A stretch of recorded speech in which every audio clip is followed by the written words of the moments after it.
Bismillahirrahmanirrahim. Assalamualaikum warahmatullahi wabarakatuh. Alhamdulillah, selamat datang di mata kuliah Ekonomi Makro Islam. Hari ini materi kita tentang perekonomian pendapatan nasional dalam perekonomian 3 sektor.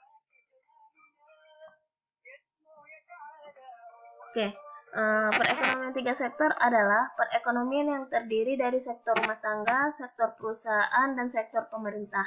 Kalau pekan lalu kita sudah belajar perekonomian 2 sektor yang hanya terdiri dari rumah tangga dan perusahaan.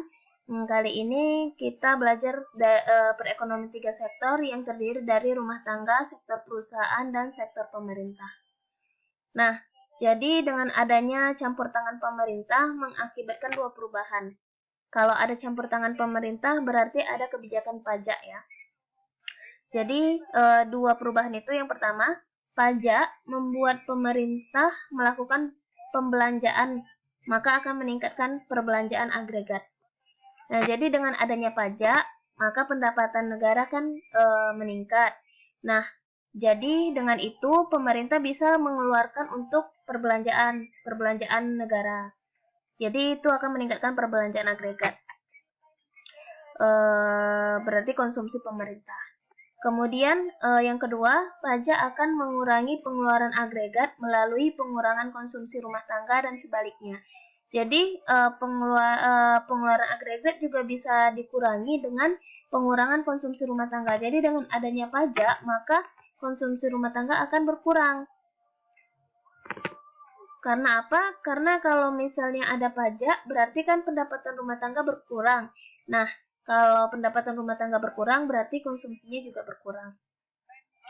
Jadi di sini persamaan pendapatan nasional dalam perekonomian 3 sektor itu Y sama dengan C tambah I tambah G. Nah, seperti yang kita ketahui, Y itu pendapatan nasional, C itu konsumsi rumah tangga, I itu investasi, dan G itu pengeluaran pemerintah.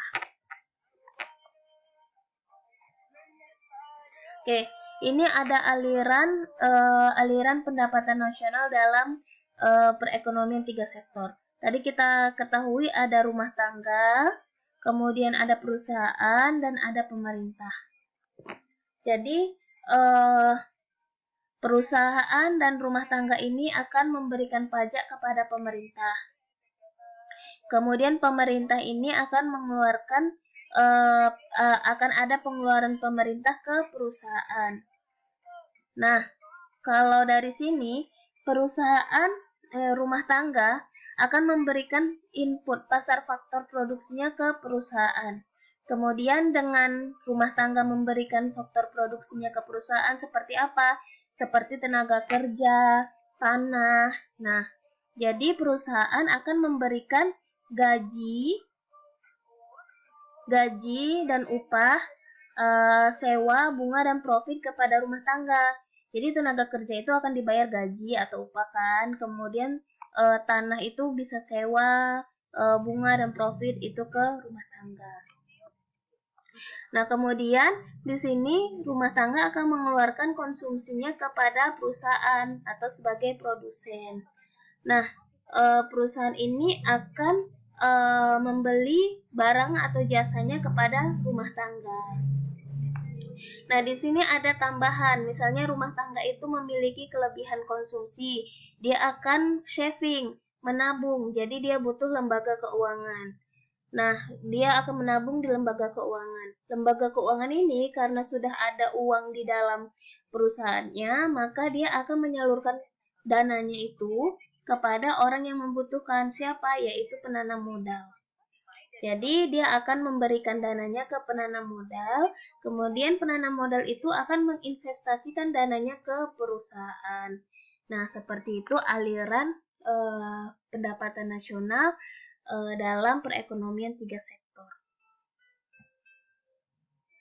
Oke, kemudian jenis dan bentuk pajak. Jenis-jenis dan bentuk-bentuk pajak. Yang pertama ada jenis-jenis pajak. Yang pertama jenis pajak itu pajak langsung. Pajak langsung berarti jenis pungutan pemerintah secara langsung dikumpulkan dari pihak yang wajib membayar pajak. Jadi setiap individu yang bekerja dan perusahaan yang menjalankan kegiatan dan memperoleh keuntungan wajib membayar pajak.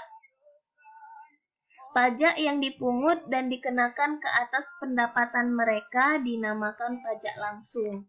Jadi pajak pendapatan itu namanya pajak langsung. Kemudian ada pajak tidak langsung. Pajak tidak langsung adalah pajak yang bebannya boleh dipindah-pindahkan kepada pihak lain. Biasanya pada akhirnya yang akan menanggung beban pajak tersebut adalah para konsumen. Jadi pajak tidak langsung itu misalnya seperti PPN. Jadi kalau misalnya kita makan tuh di restoran atau di kafe-kafe, ada tuh kan kita bayar PPN 10%. Nah, itu namanya pajak tidak langsung. Kemudian ada bentuk-bentuk pajak. Yang pertama itu ada pajak regresif. Pajak regresif itu sistem pajak yang persentasi pungutan pajaknya menurun apabila pendapatan yang dikenakan pajak menjadi bertambah tinggi. Dalam sistem ini, pada pendapatan rendah, pajak yang dipungut meliputi bahagian yang tinggi dari pendapatan tersebut.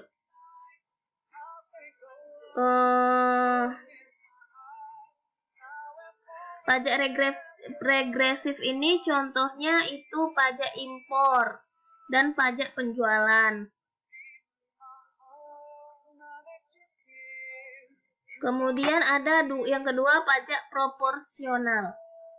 Pajak proporsional itu persentasi pungutan pajak yang tetap besarnya pada berbagai tingkat pendapatan, yaitu dari pendapatan yang sangat rendah kepada yang sangat tinggi.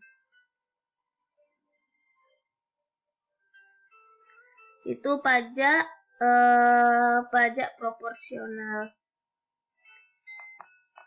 Kemudian ada pajak progresif. Pajak progresif itu sistem pajak yang persentasinya bertambah apabila pendapatan semakin meningkat.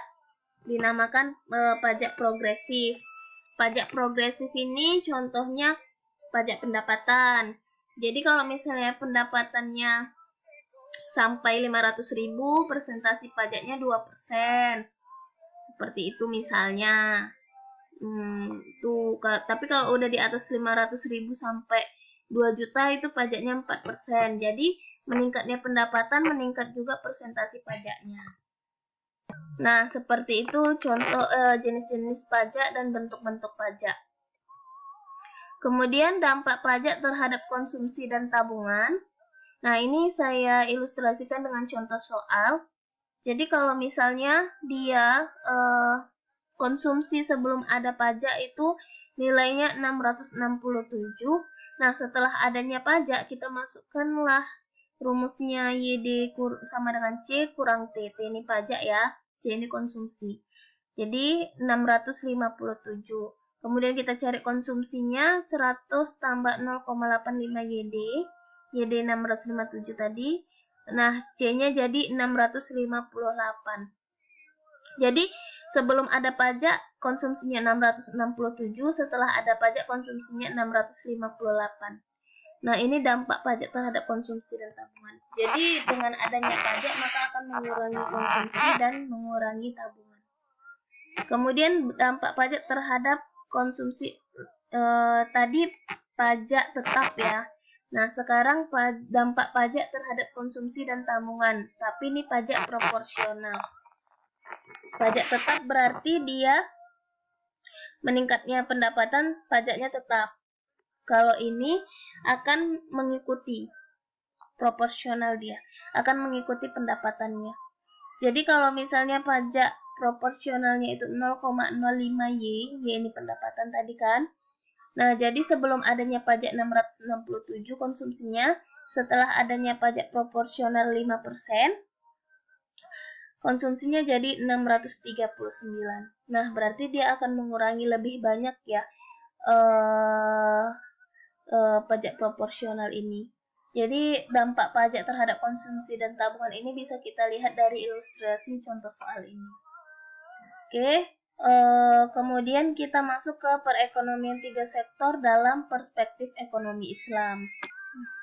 Di dalam negara Islam, kebijaksanaan fiskal merupakan salah satu perangkat untuk mencapai tujuan syariah yang dijelaskan Imam Al-Ghazali, termasuk meningkatkan kesejahteraan dengan tetap menjaga keimanan, kehidupan intelektual, kekayaan, dan kepemilikan.